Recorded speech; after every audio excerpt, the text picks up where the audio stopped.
യൂറോപ്പിലെ ഒരു തെരുവിൽ നടന്ന ഒരു ശണ്ട. ആ ശണ്ടയിൽ ഒരു വൃദ്ധൻ ഒരു ചെറുപ്പക്കാരനെ ഇങ്ങനെ നിരന്തരമായി ആക്ഷേപിക്കുമ്പോൾ തലകുനിച്ചു നിന്ന ചെറുപ്പക്കാരൻ അദ്ദേഹം പക്ഷേ അവസാനം എന്തിനാണ് നീ ഇങ്ങനെ ഇത്രമേൽ ആക്ഷേപങ്ങൾ കേട്ടിട്ടും തലകുനിച്ചു നിൽക്കുന്നതെന്ന് ചോദിക്കുമ്പോൾ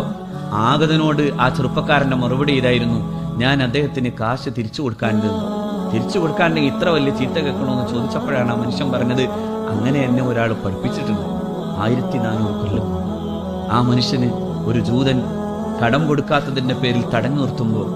അദ്ദേഹം ദുഹറും അസ്റും മഗ്രിബും ഇശാവും ഒക്കെ ആ ജൂതന്റെ വീട്ടിൽ നമസ്കരിച്ചു. സ്വഹാബാക്കൾ അറിഞ്ഞു വരുമ്പോൾ അഷ്റഫുൽ ഖൽഖ് സല്ലല്ലാഹു അലൈഹി വസല്ലമയെ തടഞ്ഞു നിർത്തിയ ജൂതന്റെ നേരെ ആക്രോശിച്ചടുക്കുമ്പോൾ അരുത്, അയാളുടെ അവകാശമാണ് അയാൾ ചെയ്തത് എന്ന് പറഞ്ഞയാളെ ഞാൻ ഓർത്തുപോയി, അതുകൊണ്ടാണ് ഞാൻ ഇവിടെ തലകുനിച്ചു നിന്നത് എന്ന് പറയുമ്പോൾ നൂറ്റാണ്ടുകൾ സഞ്ചരിച്ച ഒരു സന്ദേശത്തിന്റെ മഹിതമായ അതിന്റെ പ്രത്യേകതയെ മനസ്സിലാക്കിയ ഒരാൾ അഷ്ഹദു അല്ലാ ഇലാഹ ഇല്ലല്ലാഹ് വ അഷ്ഹദു അന്ന